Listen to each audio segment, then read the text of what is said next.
So the Discovery Channel just had a very relevant and timely documentary about the development of humanity through the hunter-gathering societies into farming societies and into city-dwelling societies. And they talked about the myth of how uh, wolves became domesticated into dogs.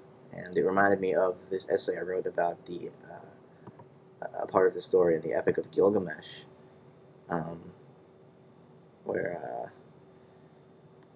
Gilgamesh goes in search of the wild boy, basically, Enkidu.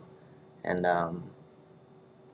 it paralleled the story that they were telling on the Discovery Channel in order to show how dogs became domesticated, because it showed that this child had somehow been abandoned in nature, but the wolves raised him and took care of him. And he grew up. He was about 5 or 6 when this theoretical tribe happened upon him and tried to take him in and civilize him. So yeah, that reminded me of this essay I wrote, so I'm just going to read it. The first part of this here is a series of excerpts from the Epic of Gilgamesh itself, or a translation of it, of Tablet 1. Go, set off to Uruk. Tell Gilgamesh of this man of might, Enkidu. He will give you the harlot, Shamhat. Take her with you. This woman will overcome the fellow as if she were strong. When the animals are drinking at the watering place, have her take off her robe and expose her sex. When he sees her, he will draw near to her, and his animals, who grew up in his wilderness, will be alien to him. So she went and disrobed in front of Enkidu, and performed the primitive task of womanhood with him. When Enkidu finished with her, he turned his attention to his animals. The gazelles saw Enkidu and darted off. The wild animals distanced themselves from his body. Now becoming aware of himself, he became lonely and sought a friend in the city. That's the end of the quote. In order to get some understanding of our current situation as a species, we must look to the past for context and reference. Ancient Sumer was not the first or only city to materialize during the earliest stages of the Neolithic Revolution. They were, however, the first to record their thoughts on clay tablets that have survived time to be found and deciphered by our contemporary eyes. Their thoughts took the form of a story, as most early writings, not for legalistic or economic purposes, tended to be expressed as narrative. The story, with its easy-to-understand plots and characters, was the most efficient medium for conveying cultural information for early Neolithic humans. It turned the indecipherable chaos of natural reality into a manageable series of events and decisions, into the ordered categories of cultural reality.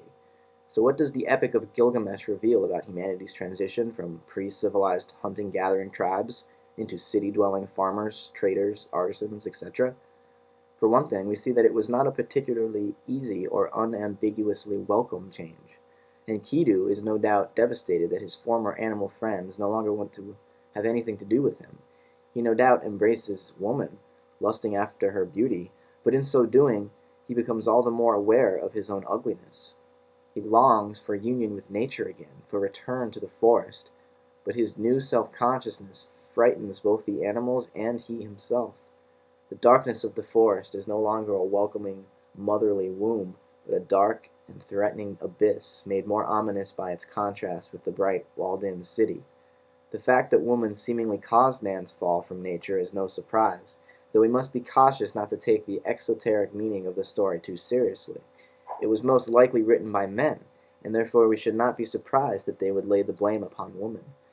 If we pierce the surface of the narrative, though, and see its esoteric meaning, we begin to recognize that man made woman his surrogate mother, replacing nature with its human cultural recapitulation. Man could not survive totally removed and alienated from the natural world. He still required the nourishment and care provided by women, and indeed it is a woman who was responsible for most of the development of his culture. Before the Neolithic Revolution, in the Pleistocene, man busied himself with hunting while women stayed home to gather food and raise the children. While her gathering made up about 90% of the tribe's food supply, her even greater contribution was the babbling games she played with the babies. These games gave rise to our language, which allowed more complex cultural development and gave the human species the boost it needed to eventually organize into great settlements. Woman, therefore, is the bedrock upon which all man's achievements are built. Being that the birth of civilization was so painful for humanity, might we assume that its death will be the same? It is possible, however we must distinguish between animal man becoming cultured man in the beginning, and cultured man becoming what after the ending? Man has long ago lost his innocence, so he cannot simply return to nature as before. Post-civilized man is something new, but rather than ask what shape he may take, we must look at ourselves and ask what shape he has already taken. The ending of civilization is already upon us, and probably has been since the world wars of the 20th century made the failure of civilized life known once and for all. If they weren't enough to prove this, the environmental peril and increasing decadence of the so-called civilized people now living in the developed world should be. The apocalyptic archetype has infected society as a whole, but the most sensitive among us experience a disproportional dose of its powers. What then are we to make of ourselves? Who are we? Who am I? Such questions have no easy answers, and it is quite possible that they have no answers at all.